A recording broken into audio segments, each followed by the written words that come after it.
Samaganyangi, Domo Afrika berlekami. Yonent bi sallallahu alayhi wa sallam jiital si nuyoo bi kilifa jotaayu tey di monsieur le préfet monsieur Ndiaye vraiment profité si occasion bi di ko sant bu baax si disponibilité rawatina engagement si xadara bi daaw ak ren da ngay sentir ni moom moo ñu gën a bëgg lii ñuy def moo tax résultat yi si feeñ monsieur le préfet jërëjëf vraiment ñu jaajëfal aussi sous-préfet monsieur Gning ndax moom la dénkoon coordination bi mu ànd ko comité d'organisation bi def si liggéey bu mucc ayib te yaakaar naa bii bu nekkul 4e édition ñu ànd ko ak moom 5e édition la monsieur ñi ngi lay jaajëfal bu baax di sant vraiment si monsieur le commissaire Bodian moom tam kazalika noonu la ko àndewoon ak ñun di commissaire bëggoon na leen ko gaaral léegi moom la doon xaar xam naa loolu ñëwee pare ñu soog ko jox kàddu gi donc xam naa ma des rek si ñi nga xam ne ñoom ñooy les forces de défense et de sécurité sapeurs yi ñu ngi fi walla ah sapeurs yi ñëwaguñu donc xam naa ñu xool les eaux et forêts ñu ngi fi voilà donc ñu jox leen kàddu gi parce que ñoom dégg daanaka defe naa daaw moom amul benn jafe-jafe si seen côté mais ñu jox leen kàddu gi rek bismillah. maa ngi leen di nuyu ñëpp ku ne turam ak santam donc maa ngi tudd ab agent de Eaux et Forêts Abdoulaye Diallo secteur Guédiawaye donc man la ñu yónni fii pour assister CDD bi donc lépp li nga xamante ne incha allah si côté Eaux et Forêts dañuy taxaw def si lu ñu kattan ak suñu doole incha allah merci monsieur le président. xam naa service d'hygiène dañuy jox kàddu. commercialisation bi dañuy daaw dañuy def si produit dafa ñuy lépp lu soxla daaw mais ren manqué nañ kii daal produit ñu see taxawaat ñu si taxawoon daaw daal waaw su amee daal produit ngeen ñu mën a jàppale daal ñu mën a defaat liggéey bi ñu ko defoon daaw dina baax trop quoi incha allah parce que ku fi nekkoon daaw di kafe keneen mën na bees mu tudd Guèye quoi Guèye d'accord léegi daal ñi nga organisation dañu rapproché wu ñëw si brigade bi waaw ñu mën a def loolu lépp daal très bien excellent jërëjëf. li jëm ci wàllu santé benn bi li jëm ci wàllu insuffisance personnel bi agent de santé bi ci activité bi bon boobu defe naa warul jafe parce que comme ñi ëmb xadaratul jumaa bi am na commission santé boobu monsieur le préfet li ma si doon sàkku rek mooy balaa boobu ñoom bu ñu mënee rapproché wu au niveau district jéem a waxtaan ak le médecin chef pour mu xool naka lay déployer parce que district bi bëri na agent yoo xam ne période boobu ñu dina warul mën a jafe pour ñu ñëw renforcer commission santé bi comme ça bu boobaa li mu joytu noonu ci wàllu insuffisance personnelle bi côté santé du metti beneen bi tamit dégg naa ko mu wax tamit ci côté wàllu malentendu yi lu jëm ci wàllu malentendu yi ak agent force de l'ordre police foofu tamit monsieur le président comme li ma si woon sàkkuwaat rek balaa ñuy yegg si boobu période boobu tamit commission bi parce que ñun ñëpp xam nañ police lan moo fi njëriñam wàllu maître de l'ordre ak kaaraange te loolu suñu njëriñ la ñun ñëpp kon war nañ mën a rapproché wu si ñoom tamit balaa boobu ñu mën a toog police wax leen naka lañ bëgg nit ñi taxawee ci bés boobu noonu nga xamante ni su boobaa tamit duñu am jafe-jafe waaw beneen bi tamit c'est un plaidoyer parce que bi may ñëw chef de parquet centre de santé Wakhinane parce que moom day bokk ci ambulancier yi daf ma wax boo demee nga yegge leen ni que daaw naam wax na ni ambulance yi doyoon na mais nee na référence yi da ci doon am ay jafe-jafe des fois dañ doon wëndeelu ak patient yi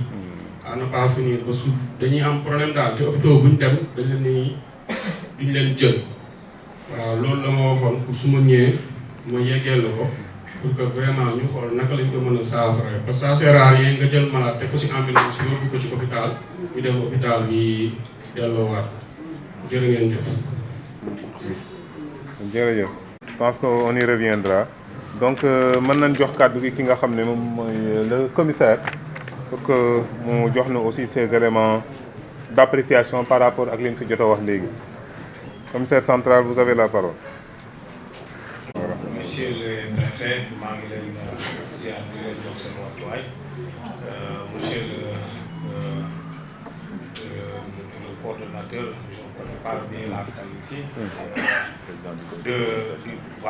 président le président du comité d'organisation de Abdao Cheikh Ahmed Tidiane donc messieurs et dames de service mesdames et messieurs donc maa ngi am mbégte lool di teew personnellement ci bi jotaay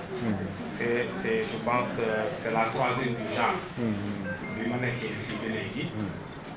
et toujours comme chaque année damay bëgg man ma teew sama bopp ma dégg li ñuy wax pour mu mun ci gën a jóg pour wàllu saafara mbir mi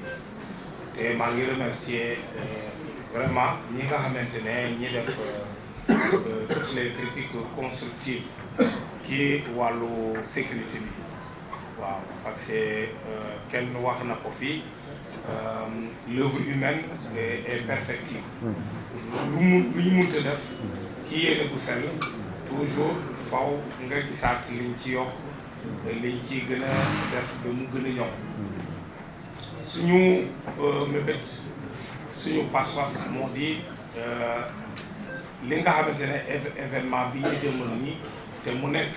ci gën a mag ci yi xew fii ci département Guédiawaye ndaxte day drainer des milliers de personnes mu mun a am ci jàmm depuis ci préparatifs yi ba nit ñi yëpp tasaaroo ci jàmm loolu mooy suñu mission ñun police mooy sécurité des personnes et des biens loolu waral daaw c'est vrai ñaanoon nañu 600 éléments mais am na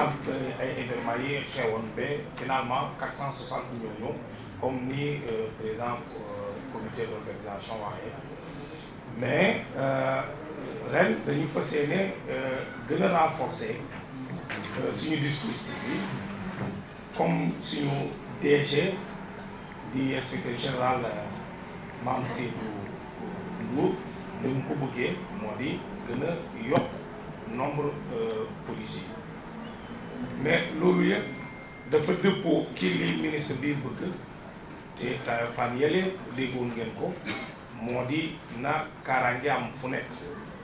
pour que ay lu mel ni ay agression ay simol bañ fi amati ñu bañ koo déggati ci loolu la ñu ne te dañ ci am pas-pas lu dëgër ànd ci ak Pastef mat sëkk waaye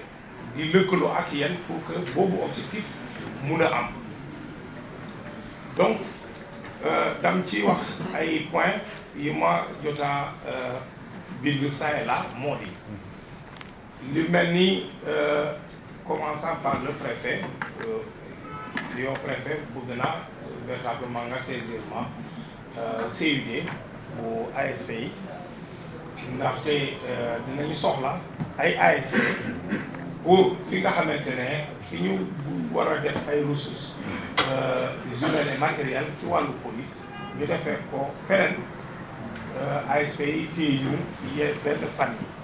lu mel ni sécurité parking yi di organiser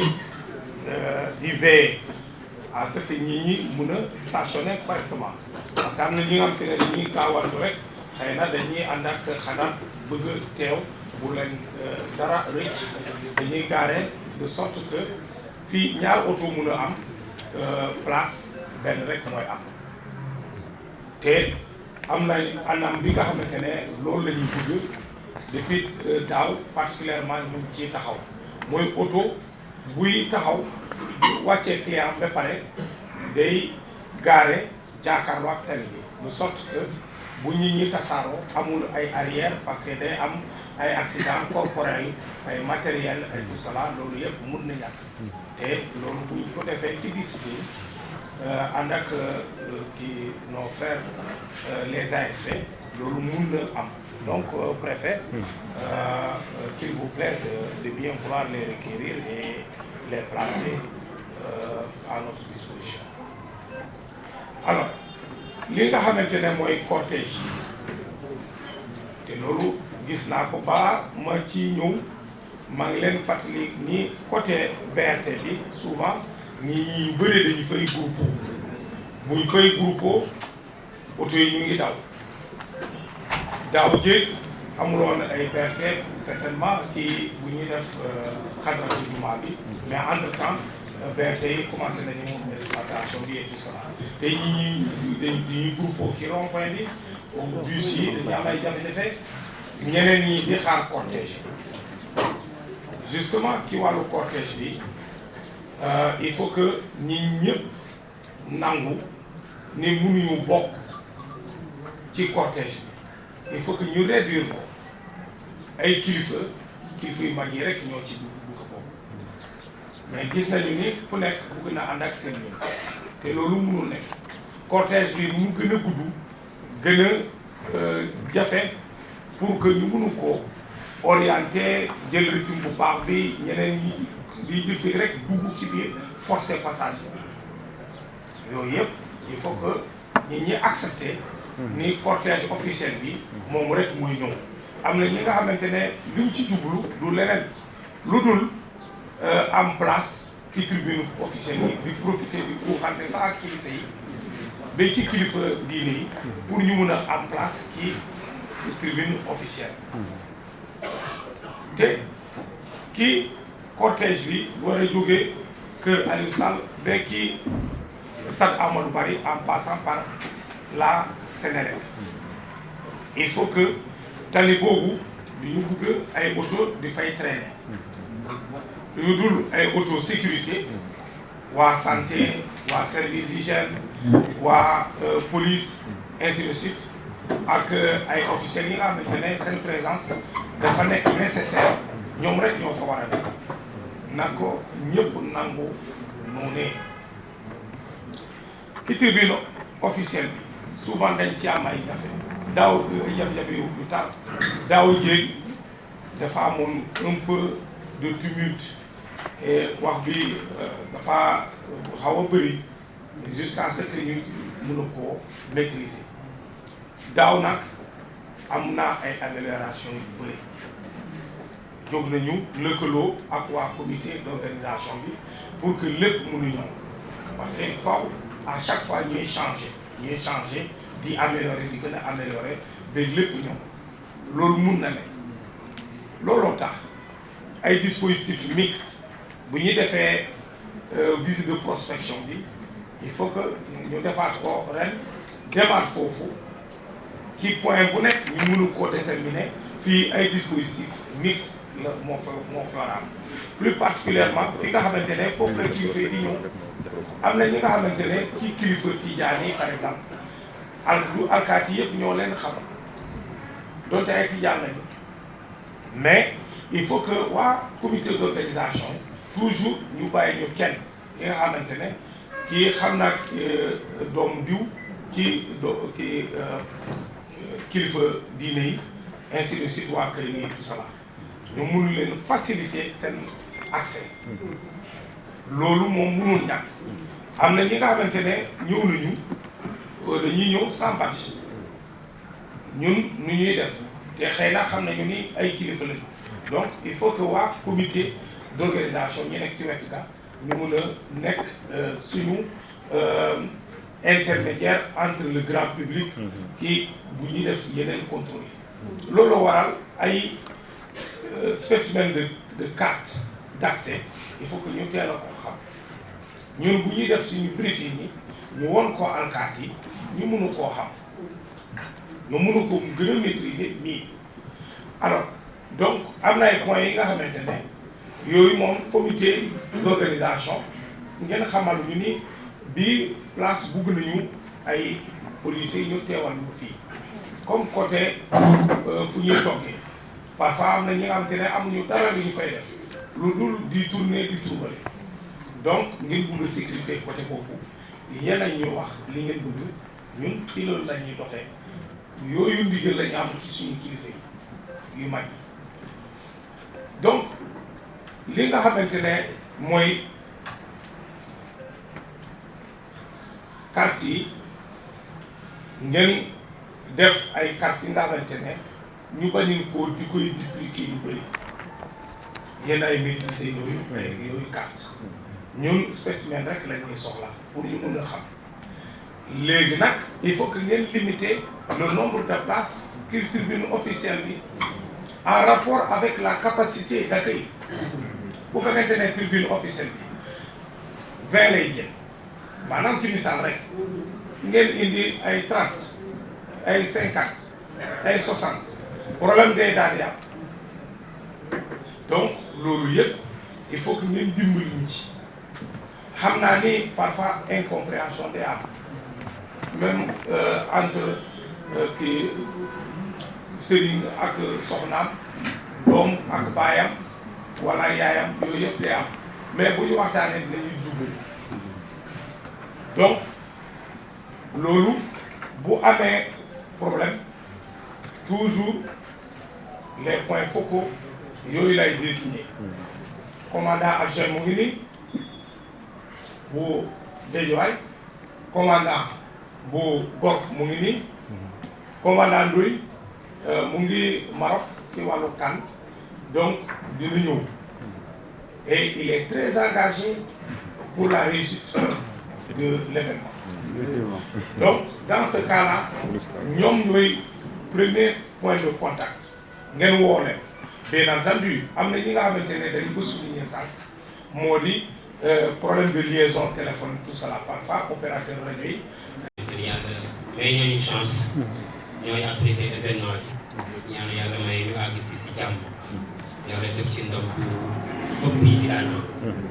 xëy na noté nañu si ngeen wax wàllu ñu renforcer éclairage public aux alentours du stade kooku noté nañu côté bu ñu demee dinañ si travailler xam naa wàllu éclairage public nag dafa si zone boobu dafa nekk partie boo xamante ni commune bi la am loo xamante ni ville bi la mais daañu jël contact ak la ville ensemble ñu travailler si ba ñu mën a assurer éclairage bu am solo si alentour stade bi wax nañ tam si wàllu site d'hébergement yi xëy na mën am nañ ay écoles yoo xamante ni jege nañu stade bi yooyu itam daañu xool bu ngeen ko soxlaa ñu mettre à votre disposition pour yi mu laaj yëpp. beneen bi itam wax nañ affaire toilette publique yi mais xalaatoon nañ tam maison environnante yi wër stade bi te yëg nañ xajra yi danañ bëri vraiment affaire nit ñi dafa dem. daañu xool nu ñu travailler avec les délégués de quartier yi fa nekk. exactement nuyu suñu météo Pape Babacar ak communicateur traditionnel El Hadj Mor Seck ngi fi. ak personne suñu am yëpp waxtaan ak kër yi wër stade bi yëpp. nañ daan ubbeekoo ñu yokk ko. donc yittewoo aussi bu demee foofu ñu mën a accueillir incha allah. donc yooyu dañu ne woon wàllu déguerpissement bi si wax nañ ko. noté nañ ko aussi dañu jël toutes les dispositions sous l'autorité du sous-préfet. ba ñu mën a assurer def déguerpissement avant jour événement bi. loolu dañu noté woon yéen aussi fas yéene aussi si wàllu comité d'organisation bi ngeen soxla au niveau de la commune. moo xam personnel technique service technique yëpp noonu lay mettre à votre disposition. ngir yàlla yokk ndam aussi ñu jëm incha allah jërëjëf. Merci beaucoup, monsieur le maire. Ils sont tellement saturés que finalement, booy woo nit c'est tout un problème man sax bu ma war a woo sama éléments yi suñu rajo police yi la ñuy mun a communiquer. fan yi ki waajal seen bés bi di suñu bés def naa ay demande de rajo pour ñu gën a bëri pour faciliter communication. donc problème bu amee wala ñàkk déggoo rek da ngeen di rabattre kii commandant yi ñoom ñu mun a wax ak éléments yi parce que éléments yi lu ñuy kii déterminé wu kii seen mission c'est parce que du ñu bëgg ay reproches de la part de leur chef dañu bëgg mission bi mun a réussir bu baax a baax léegi nag maa ngi regretter malheureusement parce que médecins yi wax nañu ni amoon na quelques difficultés pour d'y accéder et tout cela mais toujours nga yore sa carte professionnelle nga yore sa blouse loolu day permettre ñu mun lay identifier man mii donte maa ngi en tenue mais maa ngi sama identité maa ngi sama carte professionnelle maa ngi sama pen mu ngi nii sama poche donc identification bi day permettre facilement nga mun a accéder donc identification bi c'est nécessaire ñi nga xamante ne waa comité d'organisation bi il faut que ñu nekk fixe parfois gis nañu ko daaw jéeg parfois am na ñu nga xamante ne ñu bëri dañu leen di woo ñu déplacé wu pendant ce temps là alkaati yi xamuñu ñi nekk ci point de contrôle kii barab sangam du ñu xam lu ñuy def yooyu mooy indi yenn incidents yi parfois xaar bu yàgg bi donc li nga xamante ne ki wàllu barrière daaw ñaan naa sama benn naataango bi nekk kilifa GMI pour région de Dakar pour que mu mun ñu abal ay barrières dinaa ko defaat te dina ko moom aka ci sawar pour di koy def daaw waroon na ñëw mais dafa ñëw ba ki yoon bi amoon na yeneen situation ba moom mu dellu si waat encore ki Dakar mais dafa bëggoon lool teewee bés bi teew daf ko waajal ci lu yàgg donc dinaa laaj pour mu mun a nekk gratuit pour yéen waa comité d'organisation maa ngi leen di wax bés ni ki tey ba bés bi ñuy war a def xadratu juma populaire national ngeen bu leen tay di def seen expression de besoin ci wàllu sécurité loo leen gis ni lii jëmul kër wax leen ma ko je suis le premier responsable ci wàllu sécurité bi ci askan alkaati donc ngeen wax ma ko sama téléphone je suis joignable 24 heures sur 24 loolu la suñu kilifa yi soñ di ci def suivi bu baax a baax alors donc ñun on est engagé à trouver des solutions ak yéen pour sécurité mun a am ni ngeen ko bëggee pour que bés bi ñu ne le lendemain 0 incident 0 faute loolu mooy moo baax ci suñu bàkk loolu mooy gën a baax ci suñu wàllu liggéey parce que loolu moo tax ñu teg fii alors restriction circulation mënul ñàkk par exemple axe bi nga xamante ne bi jógee BRT bi il faut que aussi ñu bàyyi ci xel bu baax a baax parce que am na ay bus yi nga xamante ne buy daw parfois doo dégg bruit bi il faut que ñu jël ci ay matukaay gis naa ci daan di représentant certainement waa BRT mu ngi ci dina ci wax en ce qui le concerne mais li nga xamante ne ci si wàllu alkaat yi du ñu mun a nangu ay nit di stationné di xaar lan doo xam lu ñuy xaar souvent le cortège loolu mënu nekk ñi fa war a taxaw yooyu yëpp lim naa leen ba noppi alors donc bu ko defee axe boobu day nekk axe bi nga xamante ne pour les piétons tout comme les alentours li jege stade bi yoon bi jógee préfecture commissariat dem ba kii Amadou Barry continuer day nekk ay axe yi nga xamante ne ay nit ñoo ci dox pour faciliter l'intégration pour faciliter ñi dem bi ak dig bi ñi nga xamante ne ñooy dox ci tànk waaye nag auto pèlerin yi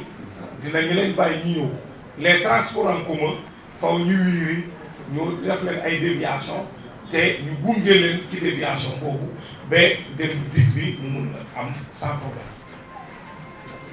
léegi nag ñu ngi di leen déglu ci li ngeen bëgg dinañ ci taxaw suma kilifa yi jox nañ ma ci ndigal dina def expression des besoins li nga xamante ne ci wàllu motaar yi pour kilifa yi war a jógee aéroport dem seen hôtel ñëwaat ba ci stade bi ñibbi at yooyu yëpp dinañ ko def. dinañu def li nga xamante ne waa brigade de recherche yi nga xamante ne depuis plateau ba Diamniadio ci police yi ñu dul solo ay tuni dinañu teew parce que il faut que ñu mun a infiltrer pour yi samba boy yi ñu mun leen kii te yóbbu waaye pour moi seen xel gën a dal am na ay sécurité yi nga xamante ne dañ fay samp ay auto ak ay policiers un peu partout pour que aussi bien alentour immédiat stade bi ba ci biti yëpp mun naa leen ci lim ki pour ngeen am ci idée ay Brioche Dorée croisement Sam rond-point Canada boutique Orange rond-point hôtel de ville croisement Stade hôpital Roi Baudouin rond-point tribunal grande instance qui Pikine Guédiawaye rond-point Ndialou Mbaye jardin public bassin Gounass maanaam à l'intérieur au cas où boo amee ko agressé fii bu ko kii rawalee mbir yi et tout ça ñu mënu koo xam yooyu yëpp dañuy def système bi nga xamante ne yooyu yëpp dañuy alkaat yi lu ñuy feeñ comme man waaye day am ñi nga xamante ne dañuy sibiru ñu nekk ci wet ga di surveiller loolu la ñu bëgg loolu la préfet bëgg mooy dinañ ci taxaw loolu la waa comité organisation bi bëgg loolu la askan bi bëgg te suñu kilifa yi jox nañu ndigal ba noppi liggéey rek moo ñu waat te dinañ ci taxaw bu soobee yàlla. waaleykum salaam jërëjëf wàllu sécurité moom dafa am solo lool ba nga xam ne bu ki nga xam ne moo ko jiitee yëkkati yenn kàddu yi noo def ñi ñëpp apprécier en tout cas ñu ngi lay jaajëfal commissaire donc ñu jox kàddu yi waa les ASC nañu voilà ñoom ñi nga xam ne tamit dañuy soutenir mbiru effort de sécurisation bi. waaw man maa ngi tudd Mor Gueye nekk le chef unité départementale des ASC au niveau de Guédiawaye comme ni ko le central waxee daanaka bu wax fi mu jëlee kàddu noonu lañ ci bañ a sànni ay kàddu comme ni nga ko xamee ASP day liggéey sous tutelle de la police ñun suñu rôle mooy jàppale police ci seen liggéey donc daaw yaakaar naa ni ndaje bi fekkoon nañu fi donc ren également fekkaat nañu fi lépp luñ ci defoon daaw ci kàttanu suñu borom comme ni ko commissaire waxee dinañ ci taxaw bu wàññeekuwul ci kàttanu suñu borom bu yokkul incha allah du wàññeeku on fera le nécessaire ba lépp lu nga xamante ni moo ñeel la sécurité des biens et des services des fidèles ñu taxaw ci kàttanu suñu borom. jërëjëf CUD. Que le directeur du stade est là? Non. Donc xam naa ne après moom comme d'habitude rek donc déjà mën naa leen wax ne moom engagement yi mu jëloon daaw dina jël sax yu ko faw comme ni nga sama mbokk yi voilà en tout cas li ci war yëpp incha allah dina ko def si ndigalu mairie de ville bi. waa Sonaged nekkuñu fi jàmbaar yooyu ñoom moom defe naa sax jarul sax ñuy ñëw ñëpp xam nañ ne ku leen wax ak ku leen waxul liggéey bi nu war a def yëpp dinañ ko def incha allahu rabbi. donc dama waxoon waa AGEROUTE ñu ñëw parce que dafa am benn projet de réhabilitation bu nu war a def si axe boo xam ne day jógee rond-point Canada jëm ba marché bu bees en 2 fois 2 voies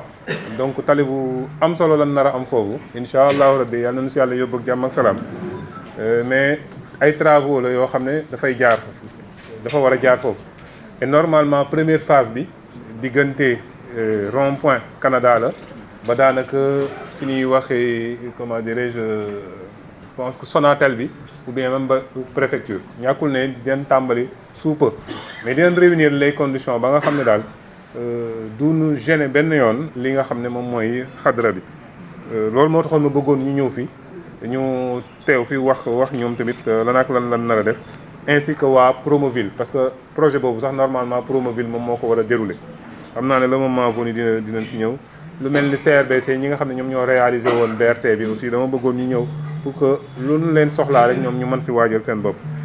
comme ni nga ko waxee aussi concernant waa Dakar Mobilité ñu ngi fi ak CETUD Dakar Mobilité CETUD donc Dakar Mobilité mën naa wax ne mën na représenter CETUD parce que mbir mi lenn la li nga xam ne moom mooy réalisation bi bi ñuy defar BRT bi AGEROUTE lañ ko confier mais ku mel ni CETUD aussi moom moo doon def supervision bi wante kin dénk exploitation bi société bi nga xam ne exploitation bi moom lañ ko dénk moom mooy Dakar Mobilité.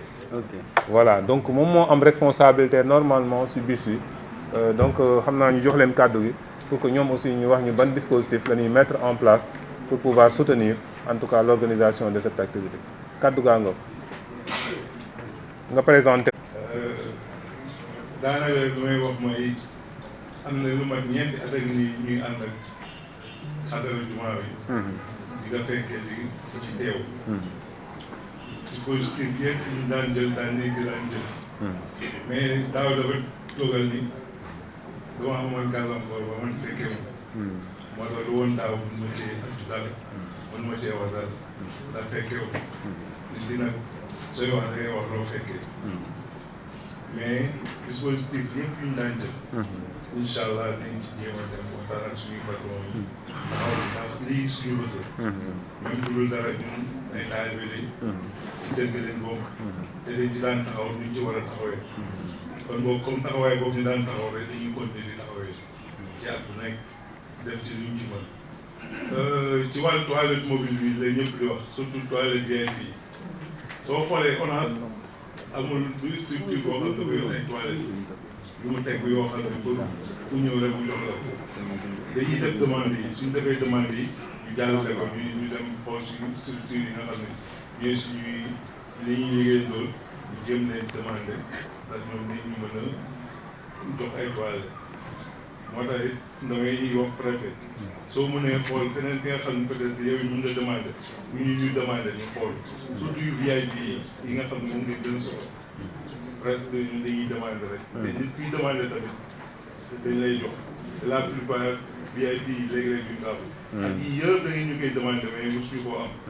au moins suñu mënee am feneen ki nga xam ne peut-être yaakaar nañ ko fa. ñu jéem a dem xool. après ñu nit ñu xool ñu suñu à notre niveau. su ma demee rendre compte sama patron yi. wax leen ni au moins suñu daal lii moom mooy jafe-jafe. ci wàllu curage yi comme ni nga ko daan defee chaque année noonu lañ koy defee. avant ñu ñëw curé ko. même ci jour bi ñu ñëw xool si vidéo ko. dem ci fu ñuy toggee yooyu yëpp. comme ni nga ko daan defee ak bi jot. ren incha allah dara du si changé. ok incha allah daal loolu rek laa amoon ci lu may wax. ak sous-préfet bi ak jëwriñu xadara bi yëpp comme ni ma ko ñaane woon daal dama ne woon yàlla bu kenn manqué ñu fekkee ci sama déggoo xam ndax fekk déggoon ngeen ko wala dégg ren tamit maa ngi ñaanaat kenn bañ a manqué ci CDD man dafa amoon ñun suñu liggéey ba pare dañuy def rapport bi nag moo nekk ci damay jël point fort yi parce que après président mi ngi fi je le salue au passage monsieur Mamadou Lay mu ni ma désigné ma ni ma kaay représenté Croix-Rouge parce que xadara bi si ma juumul 9e édition laa dugg maa ngi si 9e édition si coordination entre Croix-Rouge ak xadara te damay dem sax ba tax si nit bokk ci comité organisation je suis là pendant, avant et après. Du ma leen wax heure yi ñu koy jóge te yëpp maay jël suma essence ak sama yëngu New York dem ba 200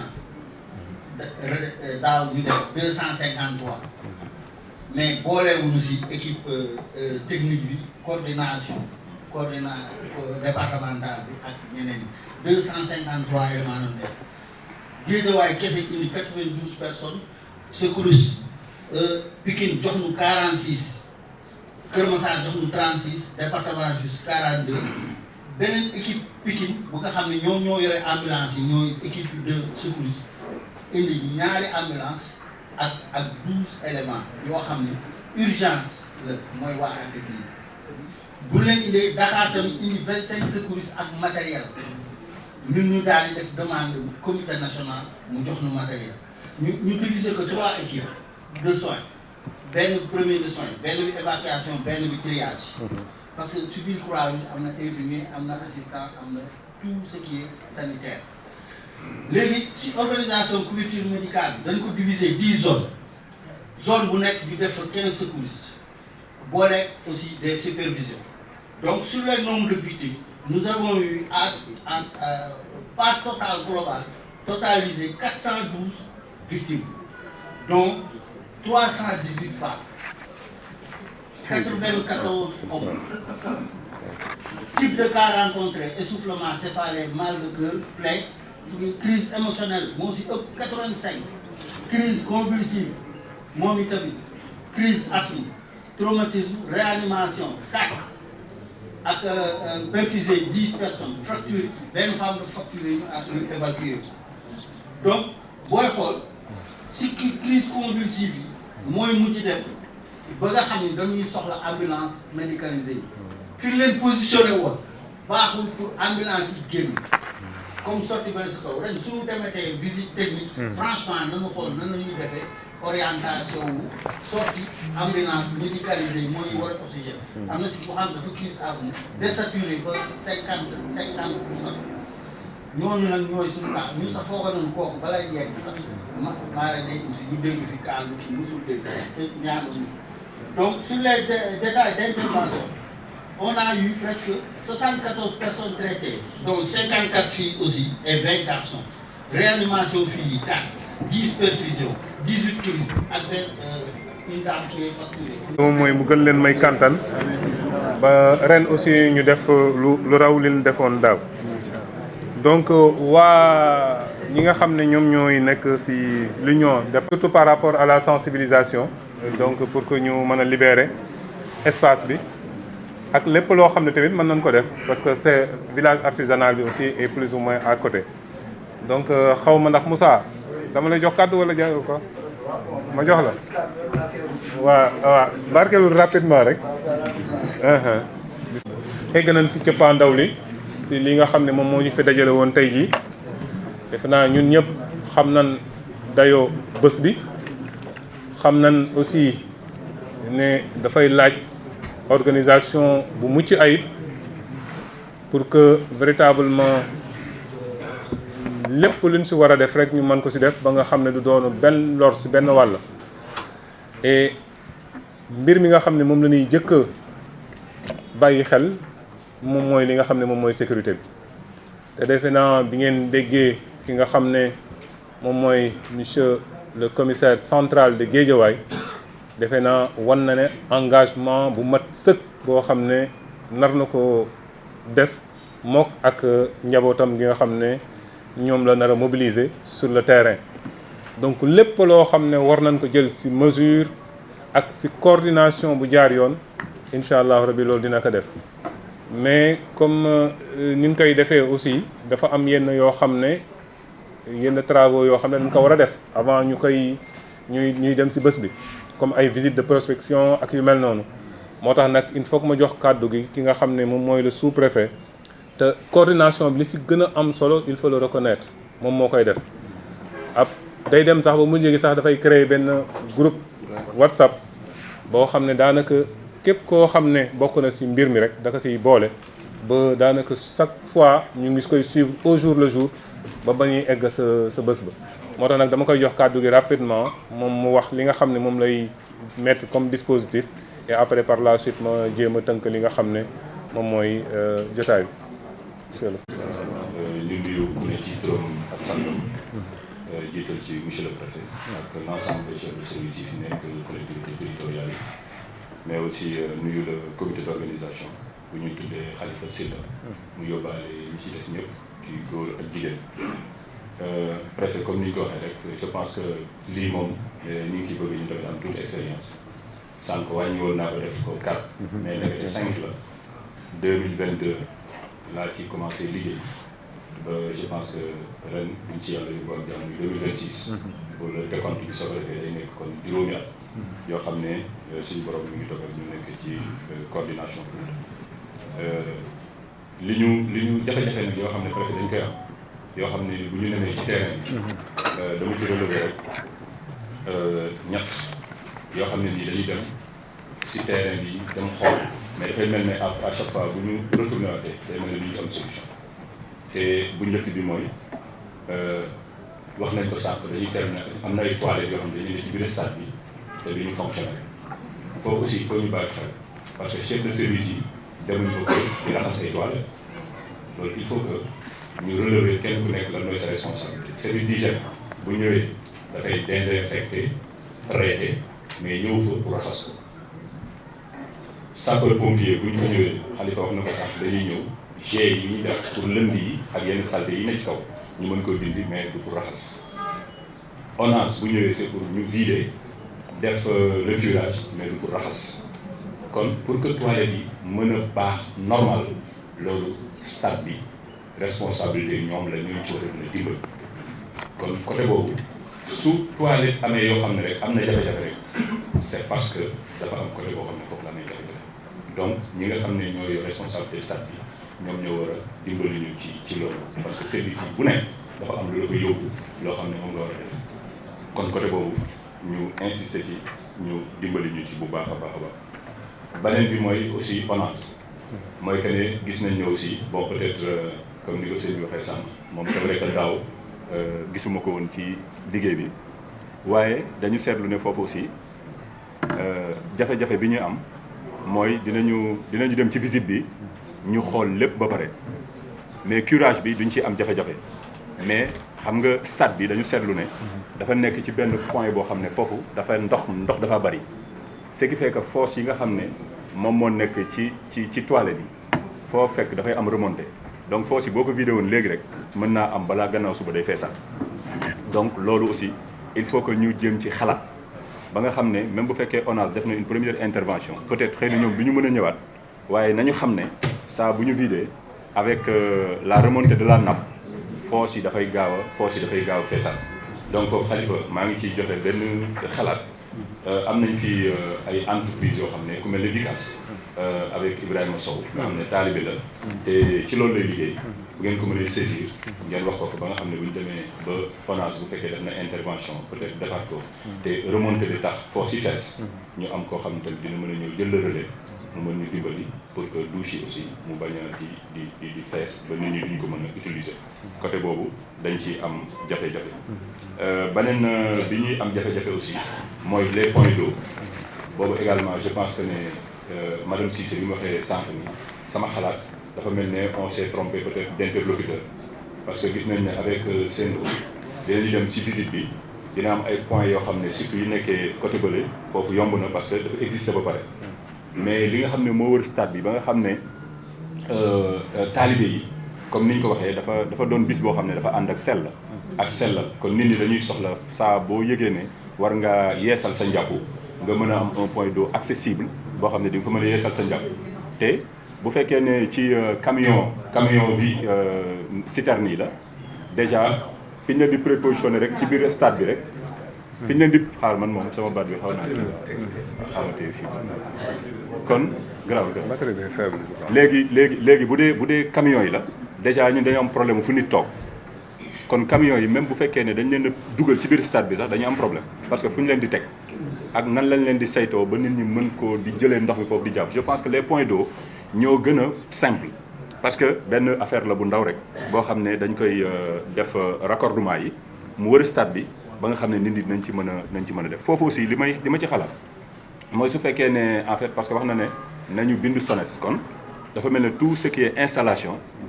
commercialisation mu Sen'Eau moom aspect commercial la yoon waaye installation yi ak yooyu kon SONES la waaye bu fekkee ne avec SONES sax xaw na am peut-être gàllankoor ñu xool peut-être avec le responsable du stade bu ñu amee fii suñu plombier yoo xam ne parce que stade bi moom lépp ko wër yëpp am na ndox kon li ñu mën a def mooy ñu xool nan lañ defee ay raccordement ba suñu point d'eau ñu renforcer ko ba nit ñi bu ñu bëggee jàpp aussi vraiment ñu mën a jàpp loolu lu ci am solo la donc comme ni ñu koy defee saa su ne pour vraiment liggéey bi mën a mucc ayib préfet dama proposé ñaari date bu njëkk bi mooy amuñu temps bu ñuy perdre su fekkee ne kilifa gi nangul nañu mardi 20 bii ñu jëm on va faire la première visite de reconnaissance pour permettre à l'ensemble des services yi nga xam ne soxla nañ def expression de besoin kenn ku ne xam ne lii moo may xaar lii mooy sama expression besoin ñu xool kenn ku ne ñi ñu ko war a dagaan ñu dagaan leen ko kenn ku ne xam lan nga ci war a def su ko defee nag ñu ubbi groupe bi suñu ubbee groupe bi di ci liggéey bépp service boo xam ne def nga. léegi voilà donc li mu kàddu yi mu mujjee yëkkati je pense que loolu aussi il faut que ñu bàyyi loo leen ci xel comité d'organisation bi. est-ce que waaw voilà. mën nañ jàpp le 21. voilà mën nañ jàpp le 21. parce que ak appel bi d'accord c'est vrai. appel bi mooy la. ok voilà donc le 21 la ñuy jàpp donc pour première visite bi. après deuxième visite bi le lundi 9. incha allah donc aussi foofu comme fi préfet bi daaneele naa leen si wax tamit ngeen gën a góorgóorlu comme ni nga ko waxee rek si turbine bi. à ce niveau là. c'est vrai que des fois moom xadaru xaw ma nan leen koy waxatee. bëggu taalibe bi yóbbuñu ba mu jege sax ñu xaw a fàtte ne ay préfet la wala ay. voilà mais xam naa ne la prochaine fois moom il va falloir que ñu réunir les conditions ba ni ñu war a organiser en tout cas li nga xam ne moom mooy tribune officielle bi ñu gën see góorgóorlu. effectivement monsieur le préfet foofu sax man sama kaddu bëggoon naa leen jéggulu foofu. parce que xadara bi passé c'est lui qui en tout cas qui a représenté l'autorité le président de la République donc normalement warul woon toog ci suuf. te loolu j'ai eu des critiques man yoo xamante ni wax nañ ma ko ni ma c'est lui qui représente l'autorité il faut lui donner quand même une bonne place boo xamante ne ku ñëw xam ni fii mooy représenter l'autorité loolu monsieur le préfet ñu ngi ciy jégalu bu baax xam nañ ne da ngaa jiital affaire taalibe bi moo tax waxoo ñu ngi aussi xam naa bëgg nañu koo wax waaye ba tey mi ngi defar wax waaye loolu moom comité d'organisation bi yëpp xam nañ ni foofu moom dañ faa jum prochainement gars yi ñu fexe ba c'est lui qui représente l'autorité quand même ñu bàyyil ko place am waaw loolu c'est très important loolu ñu ngi ci jégalu bu baax ñi ngi jégalu tamit ci loolu on a pris bonne note de toute façon dinañ ci gën a liggéey incha allah monsieur le préfet. voilà donc ñu ngi leen di sant yéen ñëpp di leen gërëm vraiment si toogaay bu yàgg bi il faut le reconnaître di leen si masawu bu baax a baax a baax mais defe naa xam ngeen ne c'est pour la bonne cause. événement bu toll nii dafa laaj une mobilisation forte ak taxawaay boo xam ne ñëpp dañ ko war a am pour que mu doon une réussite totale ñun ñëpp xam nañ ne léegi dayoo xadra bi dépassé na Guédiawaye dépassé na région de Dakar mais dépassé na Sénégal ndaxte ñuy jóge ci dëkk yu fasantikoo ñoom ñoo fiy ñëw donc mën nañu wax ne événement bi presque c'est un événement international donc loolu nag bu amee nag ci dëkk bu mel nii dafay jaadu jotaay yu mel nii ñu def ko waxtaan suñu biir xool nan la ñuy organiser woo et defe naa tey jii kàddu yi fi jib jóge ci ñi nga xam ne ñoom ñooy chef de service yi xalaat naa ne dal na xel boo jëlee ci wàllu sécurité bi ki nga xam ne moom mooy le patron en chef si je peux m'exprimer ainsi moom moo ñëw wax leen li nga xam ne nar na ko def ci bés bi ak matuwaay yi nga xam ne nar na ko jël donc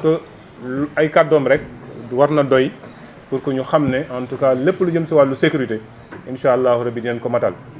lu jëm ci wàllu secours yi aussi defe naa xam ngeen waa sapeur pompier d'autant plus que ñoom seen base c'est à côté la compagnie est à côté mën nañ def intervention yi ñu war a mën a def yëpp seen matuwaay yi ñu war a jël yëpp dinañ ko jël incha allahu rabbi c'est la même chose aussi concernant ñi nga xam ne ñoom ñooy waa service d'hygiène lépp lu war a lu mu fa war a def en termes de désinfection et autres là dinañ ko def ñàkkul ne des fois produits yi rek moom mooy xaw a poser problème mais incha allah dinañ jéem a xool nan la ñuy fexee ba dépasser situation boobu soo jëlee tamit ñi nga xam ne ñoom ñooy waa eaux et forêts ñoom defe naa mention spéciale tamit lan leen jox daaw parce que li warloon ak comité bi yëpp jot nañ ko def buñ jëlee aussi ñi nga xam ne ñoom ñooy les ASP ñoom tamit defe naa seen taxawaay aussi si wotu police defe naa li naan mucc na ayib donc te loolu lan fas yéene defaat ndaxte seeni responsable jël nañ engagement yi à ce niveau là. donc boo jëlee lu jëm si wàllu santé ki leen fi teewal aussi jël na engagement yoo xam ne lépp lu ci war lu jëm si wàllu coordination bi lu jëm si wàllu mise à disposition ambulance yi ak lu jëm si wàllu médicaments yi dinañ ko def mais nag xam naa li ñuy soxla rek moom mooy ñu teel leen a adressé correspondance yi foofu sax dama siy profité rek pour joxewaale benn recommandation générale pour le comité d'organisation moom mooy lettres yi war a dem si structures yi comme lu mel ni ONAS lu mel ni Sen'Eau lu mel ni Senelec lu mel ni Sonatel lettres yooyu mu gaaw a dem comme ça aussi ñun ñu mën ko suivre ba nga xam ne liñ fa soxla yëpp dinañ ko am. donc boo jëlee li waa commerce defe naa ñoom masuñoo noppi di def seen liggéey surtout nag bu événement yu mel nii amee événement bu mel nii bu amee xam ngeen ne très naturellement sénégalais yu bëri yàlla dafa def ay homme d'affaires lan wala femme d'affaires xam nañ bu baax moment yi ne dañ si war a mën a profité donc leen fi indi ay produits mais nag comme ni ngeen nga xamee rek ñiy gàmm ak ñiy raas dem waaw duñu bokk ko donc am na ñenn ñoo xam ne bu ñu fi ñëwee c'est pour faire écouler des produits yoo xam ne baaxul donc waa service du commerce dinañ taxaw temm pour que loolu moom mu bañ fee am de même que ñi nga xam ne ni jékki-jékki yokk yenn produits yi loolu aussi waa service du commerce den si am taxawaay bu mat sëkk mais li ñuy sàkku si yéen rek moom mooy saa yoon gisee kenn koo xam ne mi ngi def li ñuy tuddee pratique de prix illicite di jaay loo xam ne jéggi na dayoo ñu ngeen fexe ba signaler ko comme ça ñoom ñu mën a def li ñu war a def xam naa ne après sûrement dinañ joxe ay numéro yoo xam ne peut-être ki nga xam ne moom mooy le président dina ko mën a relayer ba ngeen mën si jot comme ça saa yu ko gisee rek ngeen mën a dénoncer lu nu mel. au niveau du stade aussi defe naa le directeur mi nga xam ne daanaka moom tamit taalube la dina def si ndigalu ki nga xam ne moom mooy maire de ville bi lépp loo xam ne jaadu na foofu pour stade bi rek dina ko def donc dina mettre à disposition le stade mardi bi ngeen ko soxla et lépp luñ si war rek incha allah rabbi dinañ ko si def. boo jëlee ñi nga xam ne tamit moom mooy lu jëm si wàllu nettoiement bi waa Sonaged defe naa yéen ñëpp xam ngeen seen njàmbaarte lépp li leen si war rek incha allahu rabbi dinañ ko def. buñ jëlee aussi ñi nga xam ne moom mooy waa Dakar mobilité ñoom aussi ñu bees leen ay acteurs yu bees leen si Guédiawaye ndaxte BRT bi mu ñëwee léegi defe naa gis ngeen ay mbir yu bëri yu fi amélioré te ñoom ñooy ñi nga xam ne ñoom ñooy exploité li ñuy tuddee BRT bi. donc ñoom lépp lu ci war rek incha allah parce que dinañ ko def dinañ renforcer li nga xam ne moom mooy bus yi nga xam ne ñoom ñoo nar a daw bés boobaa. boo jëlee waa Sen'Eau tamit defe naa seen engagement leer na lépp luñ si war a def si en terme de branchement yëpp dinañ ko def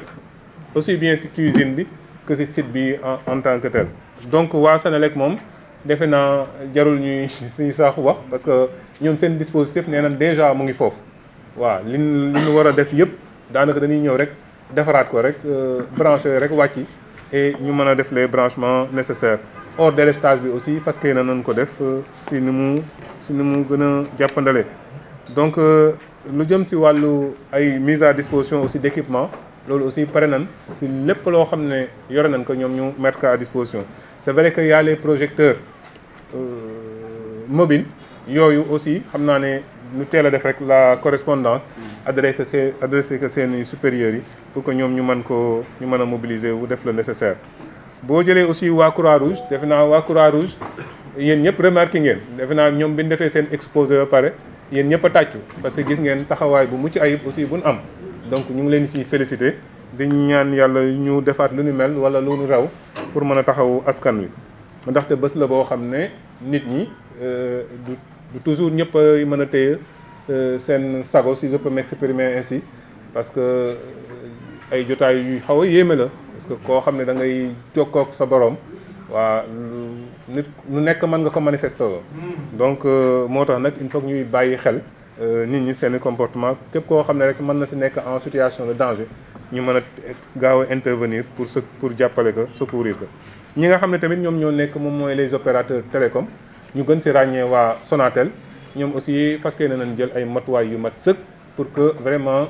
mbir mi couverture bi mu doon couverture bu mucc ayib. ngaa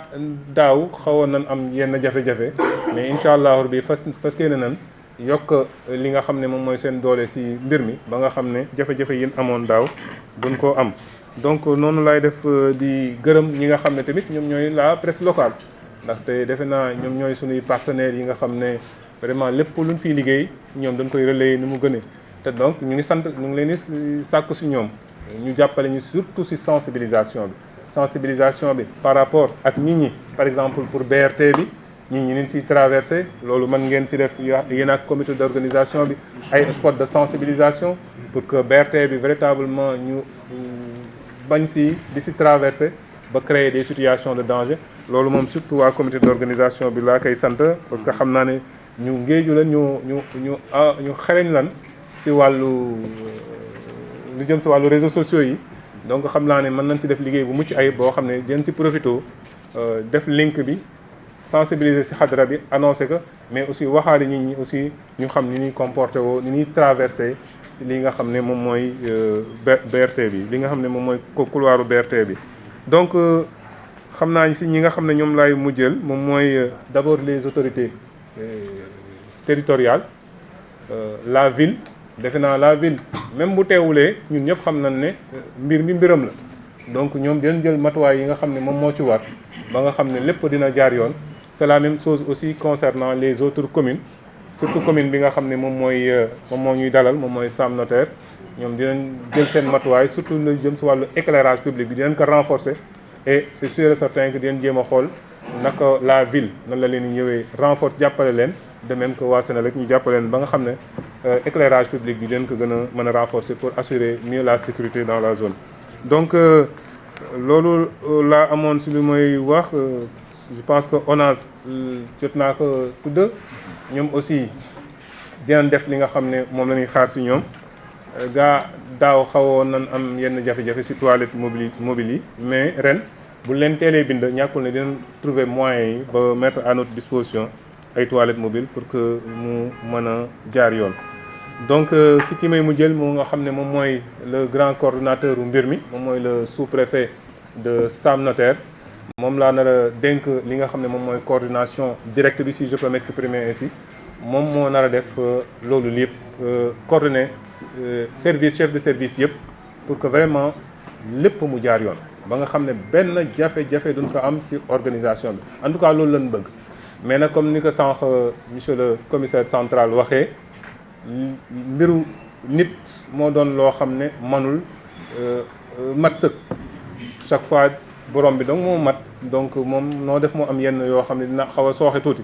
mais yooyu aussi luñ si mën a joyanti rek den ko joyanti ba nga xam ne vraiment dina am organisation incha allahu rabbi bu mucc ayib incha allahu rabbi voilà donc loolu laa amoon si kàddu yoo xam ne bëggoon naa ko yëkkati ñu ngi sàkku si man pour que ma def benn résumé rek en français mais oui très rapidement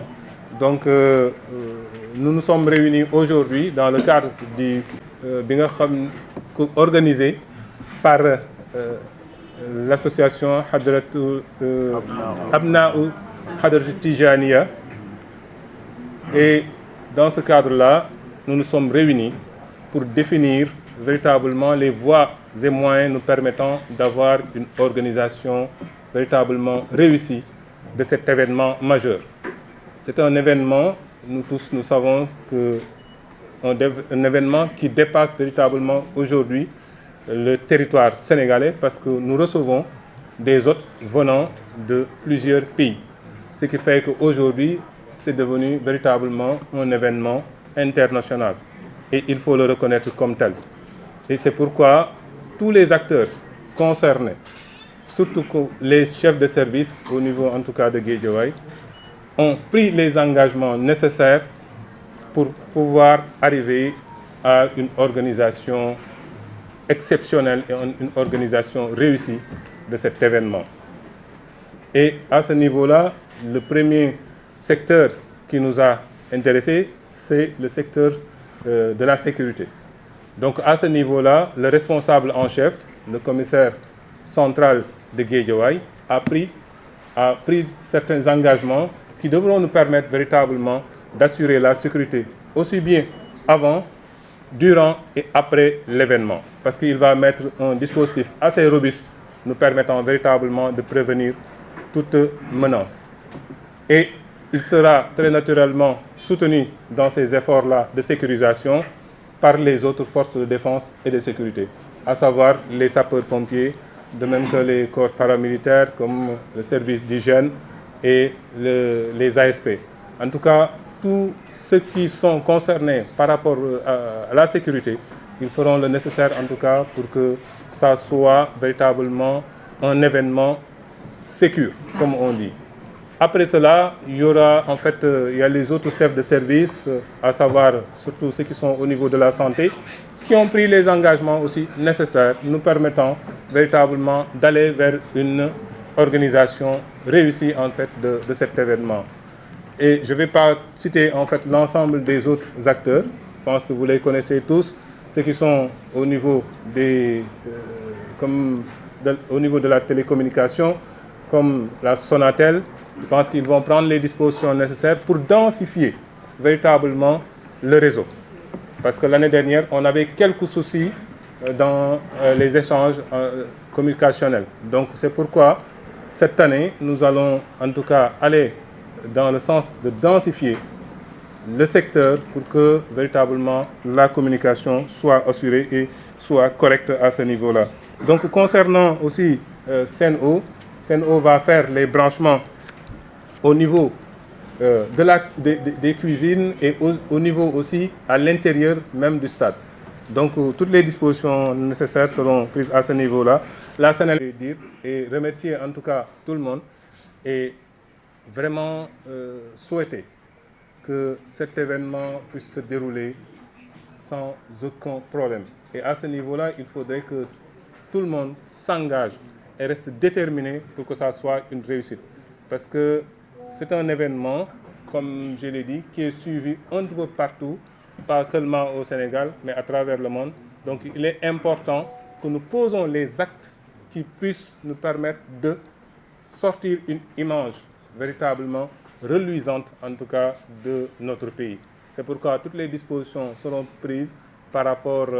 surtout au cadre de vie, pour que toutes les images qui vont sortir, comme je l'ai dit, va renforcer véritablement l'image très reluisante de Guédiawaye, mais surtout du Sénégal. Voilà ce que je voulais dire et remercier encore une fois de plus la presse pour tout ce qu'ils sont en train de faire en termes de relais de ces informations et vous donner rendez-vous sûrement sur le terrain le 21 parce que ce sera la première visite que nous allons effectuer sur le terrain pour faire la prospection et exprimer les besoins concernant les différents acteurs et pouvoir les suivre jusqu'au lundi 9 où nous allons retourner encore sur le terrain, toujours sous la coordination du sous-préfet, pour pouvoir véritablement faire de sorte que la coordination, comme je l'ai dit, ne souffre d'aucun biais. Véritablement, c'est les propos que je voulais tenir et vous remercier encore une fois de plus et vous dire merci encore. La séance. Donc on va nous def ñaan gi. Voilà, ñu def ñaan gi rapidement et après ñu libérer leen di leen masawaat encore une fois de plus ñi nga xam ne dañoo taxaw suñ sañoon nag ñëppay toog nekk à l'aise et qu'il n'y ait pas de difficulté. Voilà. doomu Afrika mbër la kaamil ay ci askanu Géejawaay askanu Sénégal mani daw leen gaaw lu bees tàq nee naa leen ki koy jéem ak ki koy mendul benn mani Lougaré TV bil na leen ay buntam ñëw leen gaaw mu ngi fële sa Géejawaay yow mu ngi côté Canada bi yow mi xam ni yaa ngi Sénégal wala nga nekk bitim réew nga bëgg a xam lii riir si àdduna bi wala li koy lëmbe wala ko li koy salfaañe rawat na Sénégal gi ne xam ni jamono ji dëkk bi dafa salfaaño ba foo sànni mbaati mu takk dawal gaaw si Lougaré TV mani mën naa la kaa mayee demal ci www.lougaretv.sn mani muy làmb nag làmb buñ ko waxee da ngay laal suñ cosaan laal li xam ni ñëpp bëgg na ko mani mag ñi bëgg làmb ba xale yi di ko xëccoog ñoom mani football bi rawatina championnat du Sénégal bi mani athlétisme di basket di handball lépp loo xamante ni sport la si Sénégal la mani yéen nga xam da ngeen am cérémonie muy gàmmu di màggal lépp loo xamante da nga koy def gaawal gaaw woote si numéro bi 77 202 27 27 ki koy jéem ak koy mandun benn sala daal du moroomu ñax boo weddee rek benee garal L'Afrique a inspiré le monde avec ses pyramides, ça c'est mathématique, c'est symboles et